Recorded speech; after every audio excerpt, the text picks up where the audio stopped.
네, 우리가 20장까지 왔는데요. 총 22장까지에 우리가 몇 주만 더 하면은 요한계시록이 딱 끝나는데, 이제 20장이 굉장히 어렵고 논란이 되는 장이에요. 여기서 소위 말하는 천년왕국설이 나눠지거든요.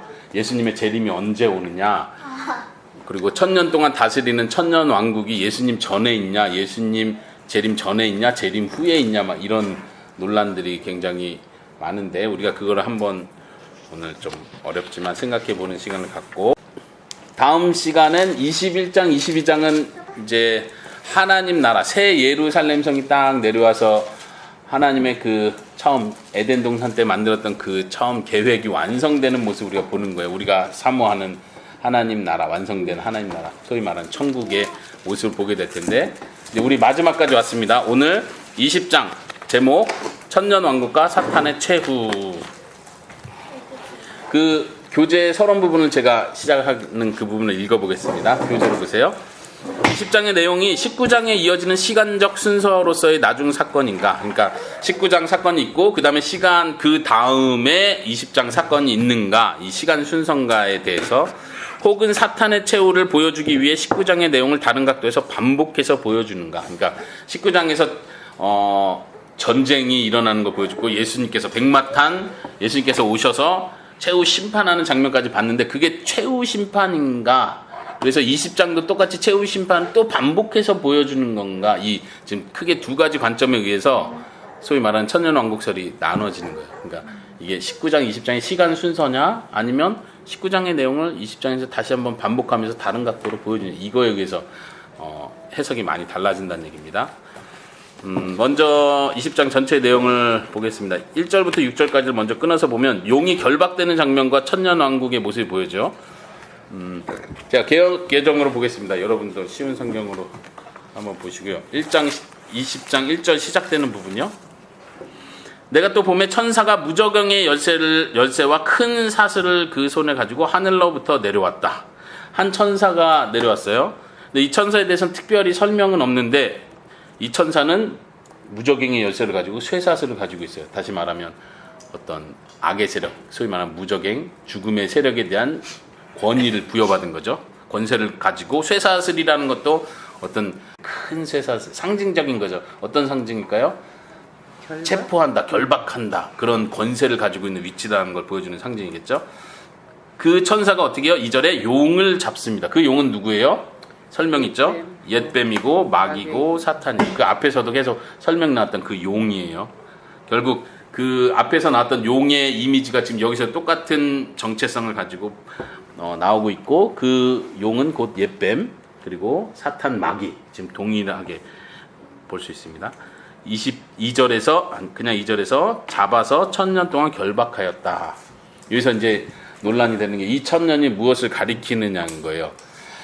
일단 여기서 우리가 살펴볼 수 있는 거는, 용은, 사탄은 지금 악의 세력 중에 가장 높은 대장인 거죠. 그 가장 대장은 누구와 싸워야 돼요? 대장이랑. 그쵸, 대장이랑 싸워야 되죠. 근데 그 대장이랑 싸우는 장면이 아니고 한 천사가 이 용을 그냥 잡는 거예요. 백마탄 왕자님이 직접 잡는 것도 아니고, 보좌에 계신 하나님께서 직접 내려오시는 것도 아니고, 그냥 하나님의 수행자인 천사가, 한 천사, 그러니까 여러 천사들이 막 용을 여기저기서 잡아당겨서 잡는 게 아니고, 그냥 단순하게 천사 하늘에서 내려와서 권세를 이미 부여받은, 이 권세는 누구로부터 받은 거예요? 하나님으로부터 받은 거죠. 하나님이 허락하니까 천사가 너 이리 와, 잡고 1000년 결박 끝. 전혀 보충 설명이 없어요. 그냥 그렇게 하는 거예요. 그렇게 되는 거죠. 이 하나님께서 악의 세력을 처단하는 이 모습을 우리가 볼 수 있습니다. 3절에서 무저갱에 던져놓고 거기를 임봉합니다. 그리고 1000년이 차도록 다시는 만국을, 원어로 직역하면 나라들 혹은 사람들을 가리키는 이방인들, 이렇게 번역할 수 있습니다. 그 후에는 잠깐 놓일 것이다. 잘 보세요. 1000년 동안은 천사가 딱 잡아서 사탄을 1000년 동안 가둬놓은 거예요. 잡아놓은 거예요. 결박해 놓은 거예요. 움직이질 못해요. 근데 이 1000년이 지나면 이 용을 다시 풀어준대요. 그럼 어떻게 될까요? 나오겠죠. 나와서 이제 마지막 발악을 하는 장면을 우리가 보겠죠. 그 장면이 이제 7절부터 이어지는데, 7절 가기 전에 4, 5, 6절을 보겠습니다. 그 1000년 동안 또 어떤 일이 일어나냐면 사도 요한이 보좌를 봤습니다. 거기에 심판하는 권세를 받은 자들이 앉아 있고 보좌에. 근데 이들이 누굴까? 이거를 우리가 학자들이 많이 고민을 해요. 근데 좀 설명하기를 예수를 증언함과 하나님의 말씀 때문에 죽임을 당한 사람들, 영혼들. 그리고 우상에게 경배하지 않은 사람들. 이마나 손에 표를 받지 않은 사람들. 결국은 하나님께 속한 사람들, 하나님의 사람들, 신실한 증인들. 이런 걸 가리키는 공통적인 표현이죠. 그 사람들이 쉬운 성경에도 그렇게 표현되나요? 살아서 그리스도와 함께 다스린다. 부활을 보여주는 그림인 것 같아요. 이제 이 살아서가 육체적으로 다시 살아서 왕노릇 한다는 건지, 혹은 영적인 의미에서 다시 사는 어떤 거듭남, 회심 이런 걸 가리키는지 여기에 따라서 학자들의 의견이 달라집니다. 어쨌든 5절에는 그것을 첫째 부활이라고 명칭을 하고 6절에서 첫째 부활에 참여하는 자들이 복이 있다. 둘째 사망이 그들을 다스리지 못한다. 그들은 하나님과 그리스도의 제사장이 되고 그리스도와 함께 왕노릇한다. 그래서 왕으로서 다스린다 해서 1000년 동안 왕으로서 다스린다. 그래서 제목처럼 천년 왕국, 왕의 나라 이렇게 표현을 하는 겁니다. 그래서 지금 이제 좀 이따가 좀 더 자세하게 하겠지만 이 천년왕국 개념, 전천년설, 무천년설, 후천년설 이 개념을 이따가 살펴보고요. 일단 7절로 넘어가 보겠습니다. 자, 다시 천사가 내려와서 용을 여기서 잡았어요. 그리고 1000년 동안을 감옥에 갇혀 있었어요. 근데 1000년이 지나니까 이 사탄이 다시 놓이는 거예요. 굉장히 좀 무서운 그림이 다시 나오는 거죠. 그냥 끝까지 잡아서 영혼으로 가다 두시면 좋을 텐데 반드시 놓이게 돼 있다. 반드시라는 표현은 하나님의 계획, 하나님의 운명, 예수님이 반드시 다시 오신다 할 때 그런 반드시 하나님의 손에 계획된 걸 표현할 때 그런 표현을 쓰는데 반드시 다시 놓인다. 그러면 놓여서는 어떤 일이 일어날까요? 성경을 보세요. 미혹당이요. 네, 8절에 땅의 사방 백성들, 모든 백성들을 미혹해요. 미혹하는 목적은 그 사람들 모으기 위해서예요. 왜 모아요? 전쟁을 일으키기 위해서 모은대요. 우리가 좀 관심 있게 봐야 될 거는 이 미혹한다는 표현이에요. 미혹한다, 유혹한다. 이게 어떤 의미고 무엇을 위해서 미혹하고 어떤 영역에서 미혹하는지를 봐야 되는데 3절에서 1000년 동안 잡아둔 이유가 미혹하지 못하게 하기 위해서 잡아뒀다고 하고 1000년 후에 풀려나니까 그 사탄이 바로 하는 일이 미혹하는 일을 하는 거예요. 근데 미혹하는 목적이 뭐냐? 사람들을 모아서 하나님의 군대와 싸우려고 준비를 하는 거죠. 그 다음에 9절에 보세요. 그들이 땅에 널리 퍼져서 원어로 보면 땅의 넓은 지역으로부터 올라온다 이런 표현이에요. 성이 있으면은 여기 예루살렘 성, 여기서 성도들의 진과 사랑하시는 성, 예루살렘 성을 의미하는 것 같아요. 언덕 위에 성이 있다면 이 주변으로부터 적군들이 이렇게 막 말을 타고 걸어서 막 올라오는 그 그림을 보여주는 거예요. 땅 사방으로부터 막 백성들이 올라와서 성을 이렇게 에워싸는 거죠. 에워싸는 그림이에요. 그러니까 굉장히 큰 전쟁이 일어날 것 같은 두려운 그 순간에 어떤 일이 일어나요? 9절에 하늘에서 불이 내려와서 그들을 태워버린다. 태워버린다는 말은 쉬운 성경에는 불살라버린다. 원어로는 삼켜버린다 이런 뜻이에요. 우리 이렇게 불이 확 타는 걸 삼켜버린다고 표현해요. 마치 불이 어떤 물건을 잡아먹는 것 같은 느낌을 보여주는 거예요. 이 삼켜버린다는 단어가 어디 나오냐면 용이 여자가 아이를 낳을 때 아이를 낳으면은 아이를 삼키려고 용이 대기하고 있는 그 표현이 있었잖아요. 기억나십니까? 예, 12장이죠. 그때 용이 아이를 삼키려고 근데 결국은 못 삼키잖아요. 아이가 바로 하늘로 들려서 올라가잖아요. 실패한 거예요, 용이. 근데 여기서는 지금 용이 불에 의해서 삼켜지는 거예요. 그런 의미에서 이 단어가 중요한 단어인데 10절에 보니까 그들을 미혹하는 마귀가 불과 유홍의 유황 못에 던져졌다. 그리고 그 불과 유황 못에는 뭐가 있었어요? 이미 짐승과 거짓 선지자, 첫째 짐승, 둘째 짐승을 표현한 거짓 선지자도 거기에 있었다. 예언자로 표현됐죠. 네, 10절 끝에 그들이 영원토록 세세토록 밤낮 괴로움을 받는다. 여기가 바로 이제 지옥의 형벌을 보여주는 거예요. 영원토록 밤낮 쉼없이 고통을 받는 의식을 가지고 있는, 죽어버리는 게 아니라 영원토록 고통을 받는 장면을 보여주고 있습니다.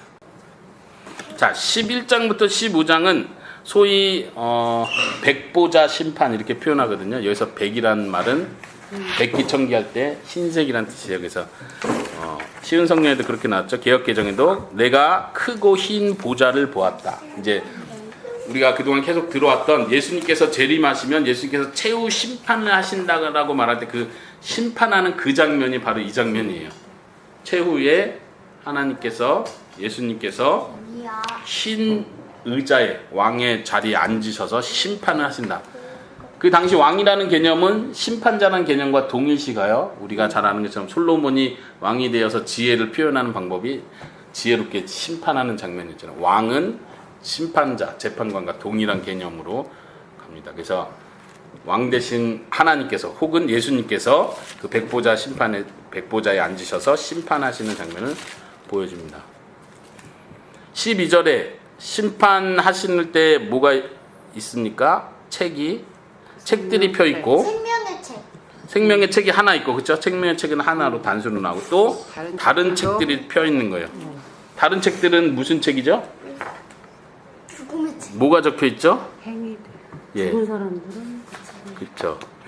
그 책의 기록들에 따라서 이건 생명책이 아니라 다른 책들에서 말하는 사람들의 기록이 다 기록되어 있는 책들이 있는 거예요. 마지막 심판 때 예수님이 표현한 대로 너희가 행한 대로 너희가 행한 모든 행동이 기록되어 있는데 하나님이 다 기억하고 있다. 너의 행위를 내가 기억한다. 이런 표현을 하셨었는데 기록된 대로 심판을 받는다.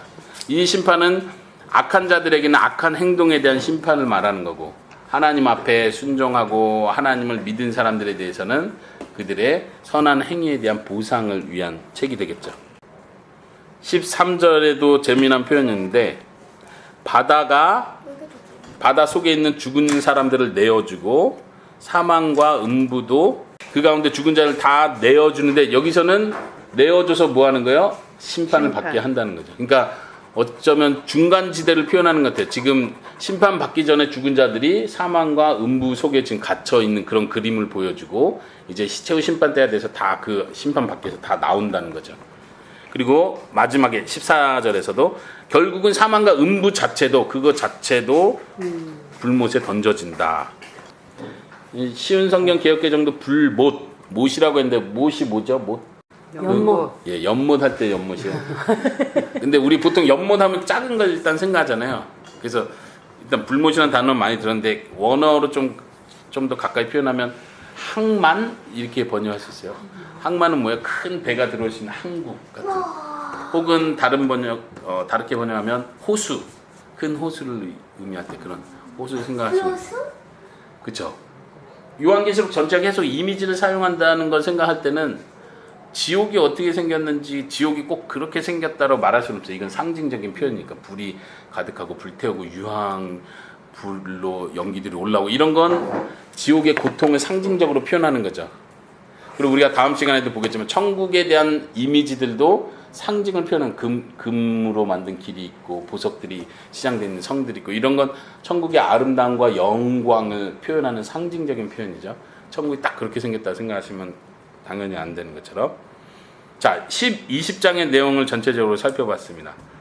자, 여러분들이 이제 좀 생각을 하면서 봐야 되는데, 19장에서 우리가 지난 시간에 어린 양의 혼인잔치에 대한 얘기를 하고, 그 다음에 11절부터 19장 11절부터 백마탄 왕자님이 나오셔서 적군들을 다 처단하고 심판하는 장면을 우리가 봤습니다. 그리고 19장 19절 20절 21절에서도 최후의 심판 같은 장면이 보여요. 19절에 보시면 짐승과 땅의 왕들이 모여서 그 백마탄 자와 그 군대와 더불어 싸우려고 할 때에 막 치열하게 싸우고 있다는 그림이 아니라, 그렇게 싸우기 위해서 모였을 때에 20절에 짐승이 먼저 잡혀요. 그러니까 지금 전쟁이 막 치열하게 일어나는 장면을 보여주지 않는다고 했어요. 싸우려고 딱 모였는데 바로 그냥 잡히는 거예요. 허무한 거죠. 대장이죠. 예, 그렇죠. 근데 사탄은 아니죠. 사탄은 용이라고 표현이 됐기 때문에. 근데 사탄의 수하에 있는 어떤 그런 세력들을 가리키는데, 짐승이 잡히고 거짓 선지자, 둘째 짐승도 잡히고, 또 그들이 다 산채로 유황 불못에 던져진다 이런 표현이 있었습니다. 그리고 전쟁에서 완전 패하는 모습을 보여줬어요. 지금 그 장면하고 20장에서 나온 용이 잡히는 장면, 용도 지금 하나님의 사람들을 성을 에워싸서 전쟁을 완전 크게 일으킬 것 같은 순간이었는데 전쟁이 막 치열하게 일어나는 장면이 아니라 그냥 불이 내려와서 끝나는 장면을 보여주죠. 사탄도 사탄의 수하에 있는 세력인 짐승도 똑같이 하나님 앞에 전쟁을 일으키지 못해 죽는 심판을 받는 장면이 나와요. 여러분들 생각에 이제 해석적인 신학적인 질문인데 이게 시간 순서로 가는 것 같습니까? 아니면 동일한 사건을 보여주는 것 같습니까? 동일한. 또 먼저 사탄의 수하에 있는 짐승들이 잡히고 심판을 받고 그 다음에 또 1000년이 지나고 그 다음에 마지막에 사탄이 지옥에 던져지고 순서가 이렇게 되는 것 같으세요? 아니면은 이 전쟁이나 이 전쟁은 똑같은 전쟁인데 다른 각도에서 보여줬다고 생각하세요? 동일한데 다른 각도에서 보여줬다. 동일한데 다른 각도. 네. 자, 그러면 몇 가지를 한번 생각해 봅시다. 동일한 전쟁이나 전제했을 때 어떤 면에서 이게 동일한 거를 다른 각도에서 보여준다고 생각해요? 벌로 갔다가 뒤로 갔다가. 어떤 면에서 동일한 전쟁이라고 생각하는 거예요? 꼭 그렇게 주장해야 될 근거가 혹시 있을까요? 그래서 학자들이 특히 20장 해석을 너무 몰두를 해서 전체적인 요한계시록의 전체적인 교훈과 흐름을 좀 이게 너무 한 이슈에 몰입시키는 오류를 범하기도 하는데 여러분들 한번 55페이지 마지막 페이지 한번 그 그림을 보시겠어요? 이거를 잠깐 설명하면서 가면 이거요? 예, 그 시간 순서가 왜 중요한지 알 것 같아요. 예, 맞습니다. 그 그림 도표를 보시면요, 1번에 후천년설, 중간에 크게 2번 전천년설 보이죠? 그 다음에 마지막에 3번 무천년설 이렇게 써 있어요.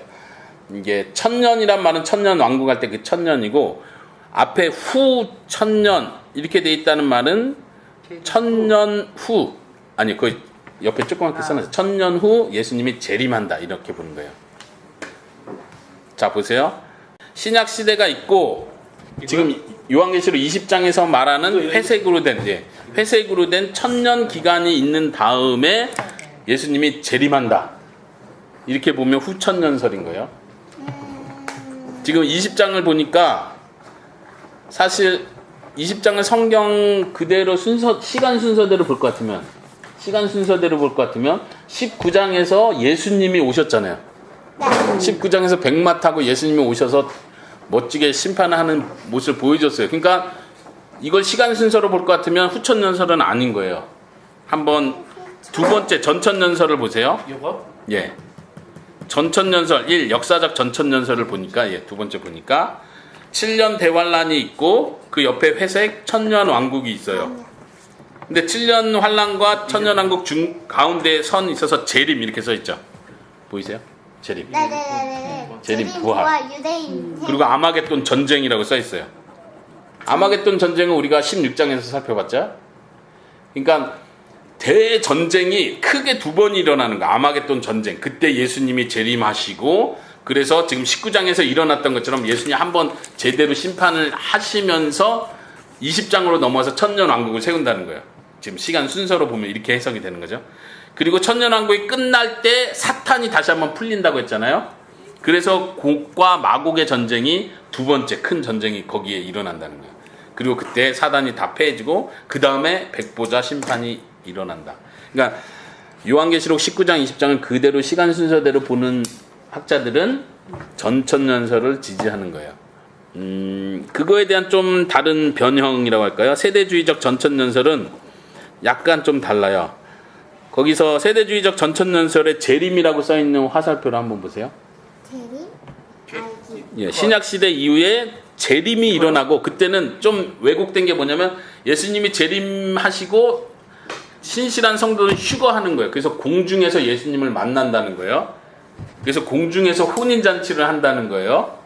그리고 땅에서는 7년 대환란이 일어나고 있다는 거예요.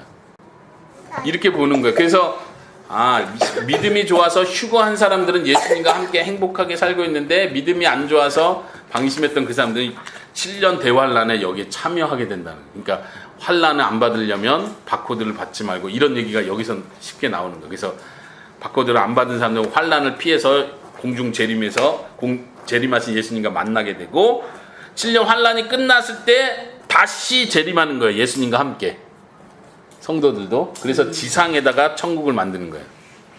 이 세대주의적 전천년설의 문제는 재림을 두 번으로 봐야 되는 거예요. 예수님이 한 번 재림하셔서 우리를 끌어올리시고 7년 지나고 나서 다시 재림하셔서 천년왕국을 또 만드셔야 되는 거예요. 좀 이거는 세대주의적 전천년설 우리가 좀 경계하는 거예요. 근데 어쨌든 한국 교회는 세대주의적 전천년설이 굉장히 많이 들어와 있고 그렇게 그런 이 패턴으로 생각하는 목사님들 성도들 굉장히 많다는 거 여러분들이 일단 아셔야 됩니다. 위험성이 있죠. 그래서 이단들이 쉽게 공격할 수 있다는 거고. 그 다음에 무천년설에 대한 이해는 무천년 없을 무자를 써서요. 천년이 따로 특별히 천년이라는 문자적 기간이 있는 게 아니다라고 보는 거예요. 그래서 그 아래 보시면 신약 시대 이퀄 천년왕국 이렇게 써있죠. 그러니까 예수님 사역 이후로 예수님 재림 때까지 초림과 재림의 사이 자체가 천년을 상징하는 거다. 천년이란 기간이 아니라 이거 상징적으로 봐서 그리스도께서 이제 승천하시고 우리 성도들도 영적으로 부활해서 그리스도와 함께 하나님 나라에 이른다라고 볼 때 그것이 그리스도와 함께 통치하는 것이다라고 보는 거예요. 그러니까 오늘날 신약 교회가 그리스도와 함께 부분적으로나마 통치하고 있다라고 보고 그 천년 동안 통치하는 개념으로 이해를 하는 거죠. 이제 저는 어쨌든 여러분들이 좀 더 이런 새 천년설을 좀 더 바르게 이해했으면 좋겠고 강점과 단점을 이해를 하고 여러분들이 좀 스스로 계속 성경 배워가면서 어느 천년설이 맞는지 생각해 보시고 또 여러분들이 개인적으로 선택을 했으면 좋겠어요. 그 54페이지 한번 보시겠어요? 54페이지에는 이건 제가 좀 정리를 해서 쓴 건데 전천년설의 장점과 단점 54페이지요. 이쪽이요? 그 다음에 무천년설의 난점과 강점, 전천년설의 난점과 강점, 후천년설의 난점과 강점을 짧게 표현을 한 건데 거기 전천년설을 먼저 보시면요. 난점이 뭐냐면 있지요? 아까 표현한 대로 이 순서 자체 이중 재림을 요구하게 돼 있어요. 그래서 예수님 두 번 재림한다는 성경 표현이 전혀 없기 때문에 이거를 시간 순서로 짜맞추기 위해서 억지로 두 번을 재림시키려고 한다는 것 자체가 무리라고 보는 거예요. 예, 그리고 거기 표현된 대로 순서와 문자적 해석에 너무 치중하는 거예요. 우리가 지금 요한계시록 전체적으로 볼 때 숫자가 7이라는 숫자, 4라는 숫자, 10이라는 숫자, 그 다음에 뭐 3년 반, 1260일 이런 것들이 정말 그 날짜를 말하는 건지 그 개수를 정확히 말하는 건지 14만 4천 하면 14만 4천 명만 선택받은 사람을 말하는 건지 이게 아니라는 거 우리가 지금 계속 상징적으로 해석해 왔는데 여기서도 자연스럽게 상징적으로 해석하는 게 맞다고 보는 거예요. 그게 이제 무천년설의 강점이 그거예요. 상징적 해석을 일관성 있게 한다. 놀라운 것 같아요. 전오연하고 조나단 에드워즈가 후천년설을 주시겠다는. 그러니까 지금 여기 제가 써놓은 그 학자들 지지자 학자들이 사실 이제 우리 개혁주의 노선에서도 다 인정하는 학자들이에요. 뭐 삐딱하거나 자유주의 신학자는 일단 제가 뺐고 인정하는 학자들도 이렇게 천년설은 다르다는 걸 보여주는 거예요. 그러니까 어느 설을 지지한다고 해서 이단이고 어느 설을 지지한다고 해서 문제 있고 이렇게 보는 것도 위험한 거예요. 그러니까 특별히 이제 다시 55페이지로 넘기시면 몇 페이지요? 조심해야 될 학설은 후천년설에서 1번에서 이거요? 2번 조그만 2번 네 제일 마지막 뒤로 넘기시면 이쪽 자유주의적 후천년설은 우리가 경계합니다. 말 그대로 자유주의 신학에서 나온 후천년설인데 거기 보시면은 신약 시대에서 지나서 지상에다가 하나님 나라를 건설해서 유토피아가 건설된다. 이 세상의 환경 오염 문제 다 해결되면서 사람이 도덕적으로 완벽해지면서 싸우지 않는 제도가 만들어지면서 예수님이 다스리는 거야. 그 동시에 이제 여호와 증인들이 대표적으로 이런 이제 우린 이건 지지하지 않고요. 그 다음에 아까 2번 세대주의적 전천년설도 우리는 좀 경계해야 됩니다. 왜냐하면 이런 이론으로 인해서 자꾸 이단들이 발생하고 소위 말하는 자꾸 문자적으로 해석하려고 하다 보니까 짐승의 표를 받는 게 뭐냐 오늘날 바코드고 뭐 베리칩이고 막 자꾸 이렇게 1대1 대응식으로 뭔가를 연결시키려고 하는 위험성이 짙게 있었죠. 네. 일단 이해는 자, 그러면은 다시 본문 교재로 돌아와서 51페이지 PT? 중간중간 성경 구절을 같이 보도록 하겠습니다. 51페이지에 보시면 그 박스 안에 있는 성경 구절을 다시 봐야 읽어볼게요. 돼요. 자, 그 박스 안에 있는 거 같이 읽어보겠습니다. 은총아 시작. 그날에 여호와께서 높은 데서 높은 군대를 벌하시며 땅에서 땅의 왕들을 벌하시리니 그들이 죄수가 깊은 옥에 모임같이 모이게 되고 옥에 갇혔다가 여러 날 후에 형벌을 받을 것이라. 네, 여기 보면 옥에 갇혔다가 여러 날 후에 형벌을 받을 것이다. 이런 표현이 구약 예언에 이렇게 나와 있는데 이거를 요한계시록이 어떻게 표현하고 어떻게 상징적 이미지로 보이고 있는지 우리가 생각해 보면 좋겠죠. 1000년 동안 옥에 갇혀 있는 그림, 그리고 옥에서 풀려났는데 풀려나서 막 전쟁을 일으키는 게 아니라 풀려난 것 자체가 형벌을 받기 위해서 풀려난 거예요. 어떻게 보면. 죄수가 오랫동안 감옥에 갇혀 있는데 어느 날 간수가 와가지고 나오시죠. 데리고 나 풀려나나? 했더니 가는 길이 사형 집행되는 길이었어요. 이건 이제 형벌을 받기 위해서 풀려나는 개념이죠. 지금 마치 천년왕국 그림 자체가 그냥 1000년 동안 갇혔는데 왜 풀려나지? 이게 아니라 풀려난 개념이 아니라 형벌을 받는 장면에 강조가 있다는 거 우리가 생각하면 이 구약의 예언들이 어떻게 성취되는지 좀 볼 수 있을 것 같아요. 그리고 그 아래에 있는 성경 구절도 한번 골로새서 2장 15절 읽어보겠습니다. 시작. 하나님께서 통치자들과 권세들을 무력화하여 드러내어 구경거리로 삼으시고 십자가로 그들을 이기셨느니라. 여기 개역 세번역 성경으로 된 거를 보시면요, 뭐라고 표현되냐면 그리고 모든 통치자들과 권력자들의 무장을 해제시키시고 그들을 그리스도의 개선 행진의 포로로 내세우셔서 무사람의 구경거리로 삼으셨습니다. 이게 지금 무슨 얘기냐면 예수님께서 이 땅에 오셔서 행한 일이 뭐냐를 지금 골로새서가 표현하고 있는데 전쟁의 이미지를 사용하고 있다는 거예요.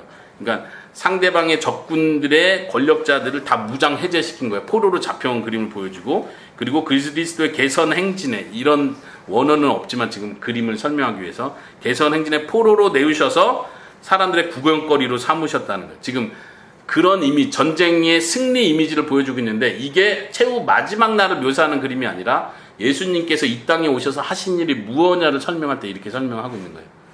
그런 의미에서 무천년설이 말하는 오늘날이 지금 이 그리스도께서 이미 승리하신 사단의 세력을 완전 꺾으신 시기라고 볼 수 있는 그런 해석이 가능한 성경 구절이죠. 유다서 제가 읽어볼게요. 또 자기 지위를 지키지 아니하고 자기 처소를 떠난 천사들을 큰 날의 심판까지 영원한 결박으로 흑암에 가두셨다. 완료형으로. 자기 지위를 지키지 않고 처소를 떠난 천사들을 결박으로 흑암에 가두셨다. 언제요? 나중에 천년왕국 어느 때가 되면 그렇게 가두겠다는 뜻이 아니라 이미 가둬놨다는 얘기를 성경은 하고 있다는 거예요. 그 아래도 비슷합니다. 베드로후서에 보면 하나님이 범죄한 천사들을 용서하지 아니하시고 지옥에 던져 어두운 구덩이에 두어 심판 때까지 지키게 하셨느니라. 하나님께서 이미 천사들을, 범죄한 천사들을 잡아놨다는 얘기를 성경은 하고 있어요. 우리가 좀 잘 인식하지 않는 성경 구절일 수 있어요. 마지막 때가 되면, 언젠가 되면 예수님이 오셔서 사단을 결박시키시겠지. 그때가 되면 그리스도 왕국이, 천년 왕국이 형성돼, 이런 그림을 많이 가지고 있을 수 있는데 성경 구절은 하나님이 이미 사단을 통제하고 있다는 걸 정확하게 보여주는 거예요. 그게 특별히 예수 그리스도의 십자가 사역을 통해서 사단이 완전히 치명타를 입고 완전히 결박된 상태라는 걸 보여주는 거죠. 예수님께서 귀신들을 쫓아낼 때 사람들이 너 바알세불을 지펴서 지금 귀신들 조작하는 거 아니야? 이렇게 할 때 예수님께서 하신 말이 도둑의 비유를 하시면서, 도둑이 강탈하기 위해서, 물건을 훔치기 위해서 거기서 가장 강한 자를 결박하지 않겠느냐. 결박한 후에야 훔쳐낼 수 있다. 어떤 도둑의 이미지를 사용해서 우리가 좀 헷갈릴 수 있는데 전쟁의 이미지로 볼 때도 강한 자를 결박한 후에 그들의 물건을, 탈취물들을 거둬올 수 있는 것처럼 그때 결박한다는 단어와 천년왕국에서 천사가 용을 결박했다 할 때 그 단어가 헬라어로 같은 단어를 쓰고 있다는 것도 굉장히 의미가 있죠. 이게 네. 오히려 저희가 사탄 얘기했지만 현재 사탄이 저희들을 유혹하고 근데 우리가 예, 예. 보기에는 활동을 열심히 하고 있는데 네네. 예. 이걸 어떻게 그쵸. 예. 좋은 딱 정확한 제 포인트에서 지적한 질문이에요. 그러니까 그 학설을 내세우는 사람과 반대하는 사람들이 지적하는 게 바로 그 부분이에요. 여기서 분명히 아까 제가 강조한 것처럼 미혹하지 못하도록 결박한 거고 풀려났을 때 그때야 미혹을 시작했는데 그럼 2000년 기간 동안 미혹 못한 실제로 미혹 당하고 있는 우리는 뭐냐? 그거에 대한 해석을 갖는 거예요. 이제 그 해석도 이 교재에 있는데 한번 좀 보시면 좋겠고 간단하게 답을 드리면 완벽한 결박, 완벽한 미혹이 없음을 말하진 않는다. 그러니까 치명적으로 미혹하지 못한다. 혹은 하나님의 선택받은 백성을 믿음을 다 떨어뜨려서 선택받았는데 지옥에 갈 만큼 미혹해낼 수 없다. 그거는 확실히 미혹이 성공하지 못한다는 의미로 해석을 하려고 하는 거예요. 그것도 좀 영적인 의미로 해석을 하는 거죠. 네, 하여튼 중요한 질문이에요. 그것 때문에 계속 반박하는 사람들은 반박을 합니다. 그게 약점이라고. 아까 마지막 페이지에서도 난점이 바로 그 부분이라고 거기 적어놨습니다. 지금 20장 교재는 제가 좀 이렇게 책들 공부하고 연구하면서 적어놓은 내용들이 많은데 지금 다 다루기는 버거울 것 같고 한번 차근차근 읽어보시면 더 도움이 될 것 같아요. 52페이지 한번 봅시다. 52페이지에 성경 구절이 있는데요. 요한계시록 5장에서 나왔던 구절을 다시 한번 읽어보도록 하겠습니다. 자, 준비, 시작. 그들이 새 노래를 불러 이르되 두루마리를 가지시고 그 인봉을 떼기에 합당하시도다. 일찍이 죽임을 당하사 각 족속과 방언과 백성과 나라 가운데에서 사람들을 피로 사서 하나님께 드리시고 그들로 우리 하나님 앞에서 나라와 제사장들을 삼으셨으니 그들이 땅을 다스릴 것이다 하더라. 예수님을 찬양하는 내용이죠. 어린 양을 찬양하는 내용이에요. 인봉을 떼기 합당하시도다 찬양하면서 예수님께서 하신 일이 사람들을 피로 샀어요. 예수님의 피로 사셔서 하나님께 드리셨습니다. 그리고 그 밑줄친 부분, 중요한 부분이 사람들의 나라와 제사장을 삼으셨고 그들이 땅에서 다스릴 것입니다. 땅을 다스릴 것입니다. 그러니까 이미 하나님의 자녀가 된 사람들은 이미 땅을 다스리는 자의 위치에 있다는 거예요. 이미라는 표현이 중요한 거예요. 여기 봐요. 네. 근데 우리가 그때 5장 살펴볼 때 몇 가지 구절들을 가져왔었죠. 에베소서 2장 같은 경우 그리스도 함께 살리시고 하늘에 앉히셨다 이런 표현. 그 다음에 골로새서에서도 우리를 구원하셔서 아들의 하나님의 아들의 나라로 옮기셨다 이런 표현. 우리는 지금 여기에 살고 있지만 우리는 이미 하나님 나라에 하나님의 보좌에 함께 앉아 있는 자로 인정을 받고 있다는 거예요. 보장됐다는 의미에서. 그런 면에서 우리는 이미 그리스도와 함께 통치를 시작하고 있다라는 해석이 충분히 가능하다는 거죠. 네, 지금 제가 하는 얘기는 그래도 더 무천년설에 대한 해석을 지지하는 설명을 하고 있습니다. 자, 한 번 더 넘기셔서 53페이지에 제일 위에 있는 성경 구절. 시작. 그들이 어린 양과 더불어 싸우려니와 어린 양은 만주의 주시요 만왕의 왕이심으로 그들을 이기실 터이요 또 그와 함께 있는 자들 곧 부르심을 받고 택하심을 받은 진실한 자들도 이기리로다. 어린 양이 승리한다. 왜요? 만왕의 왕이고 만주의 주기 때문이다. 그리고 뒤에 부분은 택함을 받은 자들도 어린 양과 함께 반드시 승리하게 돼 있다. 이걸 강조하는 성경 구절이죠. 지금 20장 전체가 보여주는 그림이 뭐냐? 악의 세력이 아무리 강한 것 같이 보이지만 하나님께서 마지막 날 최후 심판하시는 그 심판에 어느 누구도 하나님 앞에 대적할 수 없다. 그냥 심판의 자리에 오는 것이고 성도들이 반드시 보장된 승리를 누리게 돼 있다. 이거를 강조하는 거예요. 19장에서도 그렇고 20장에서도 그렇고 영적 전쟁이 우리에게 두려움을 주는 것이 아니라 도리어 그리스도께서 승리하셨다. 우리가 거기에 동참하는 자라는 걸 강조하는 데 초점이 있다는 거죠. 그런 의미에서 요한계시록은 성도들에게 핍박받는 성도들에게 위로와 소망을 주는 책이라고 할 수 있어요. 요한계시록 강조점이 거기에 있다는 거 놓치지 않았으면 좋겠고요. 네, 마지막으로 적용 3가지를 한번 같이 읽으면서 마무리하겠습니다. 네, 첫 번째 거요. 같이 읽겠습니다. 시작. 우리가 이미 하늘 보좌에 앉혀진 사람이라는 것과 나라와 제사장이 된 자들이라는 것을 기억하자. 우리가 그리스도의 승리와 그분의 통치에 참여하고 있음을 믿자. 이 믿음이 사실 쉽지 않아요. 그쵸? 왜요? 내가 승승장구하면 이런 믿음이 막 생기거든요. 막 사업도 잘 되고 막 가정이 막 정말 행복하고 막 남 부럽지 않은 가정을 이끌고 있으면 그래 이거 믿는 사람의 참된 모습이야 이렇게 할 텐데 사업도 망하고 하는 일마다 꼬이고 자녀들의 문제 생기고 누가 아프고 이러면 내가 그리스도의 통치에 참여하고 있는가 이런 믿음을 갖는 것 자체가 굉장히 힘들죠.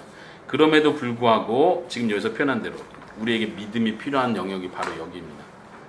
그냥 물질적인 복이 아니라는 거, 물질적인 승리가 아니라는 걸 생각하면서 내가 그리스도 안에서 이미 누리고 경험하고 있는 것이 무엇인지 확신하는 그 믿음이 필요한 것이죠. 두 번째 거 같이 읽겠습니다. 시작. 사탄과 그 세력의 최후 심판을 믿는 가운데 죄를 멀리하자. 또한 하나님께서 우리에 대해서도 우리의 행위에 따라 갚아주신다는 사실을 기억하는 가운데 충성하며 인내하자. 최후 심판의 모습을 봤는데요. 마지막 날에 믿는 자들도 예수 그리스도 앞에 그들의 행위에 따라서 심판을 받습니다. 여기서 심판은 정죄의 심판이 아니라 의롭다는 걸 최종적으로 평가해주는 심판이 될 것이고 우리에게 상을 수여해주는 심판이 될 겁니다. 그런데 2장 23절에 예수님이 표현한 대로 너희의 행위에 따라 내가 갚아주겠다. 내가 갚아주기 위해서 속히 오겠다. 예수님의 이 말씀 우리가 기억하는 게 중요합니다. 그런 말씀을 기억한다면 우리가 죄 짓는 삶을 함부로 살지 않겠죠. 마지막을 같이 읽어봅시다. 시작. 최후의 심판과 보상을 확신하는 성도의 삶은 달라질 수밖에 없다. 그는 세상의 유혹을 과감하게 뿌리칠 것이며 죄와 싸우기를 쉬지 않고 싸울 힘을 공급하시는 분을 의지하며 살 것이다. 그의 관심은 이 땅에서의 지위, 인정, 누림이 아니라 완성될 하나님 나라에서의 영광을 바라보는 가운데 인내하며 주님을 따르는 삶을 살 것이다. 네, 같은 맥락에서 이야기했습니다. 우리가 최후 심판과 보상을 생각한다면 우리의 삶이 바뀌게 된다는 거죠. 이 땅에서 다 누리려고 생각하지 않고 도리어 하나님 나라를 바라보면서 인내하고 거기 표현된 대로 어린 양이 어디로 가든지 따라가는 자들, 믿는 자들의 특성을 그렇게 표현하는 어린 양이 어디로 가든지 따라가는 자들. 주님의 고난의 길을 가시면 우리도 그 길을 따라가는 거죠. 그러니까 예수님이 가는 길은 항상 좋은 편하고 인정받는 길만 가신 게 아닌 거죠. 우리가 예수님 따라간다고 할 때는 항상 그걸 전제하는 거예요. 예수님이 가신 좁은 길, 십자가의 길, 자기를 부인하는 길, 하늘의 미라처럼 썩어져 가는 길, 그걸 항상 포함하는 거죠. 우리가 이걸 놓치면 안 된다는 거죠. 오늘날 시대는 특히 이제 최근 뭐 어디 이단에서도 부활 신앙 강조하고 뭐 믿음으로 선포하는 거 이런 거 강조하면서 막 믿음의 위력을 보여주는 삶을 살아야 된다. 세상의 영향력 이런 게 너무 강하다 보니까 고난받고 순수하게 살면서 피해보지만 여전히 그 길을 걸어가고 이런 인내의 모습들이 굉장히 축소되어 있는 게 사실인데 우리가 그걸 회복할 수 있기를 바랍니다. 네, 기도하고 마치도록 하겠습니다.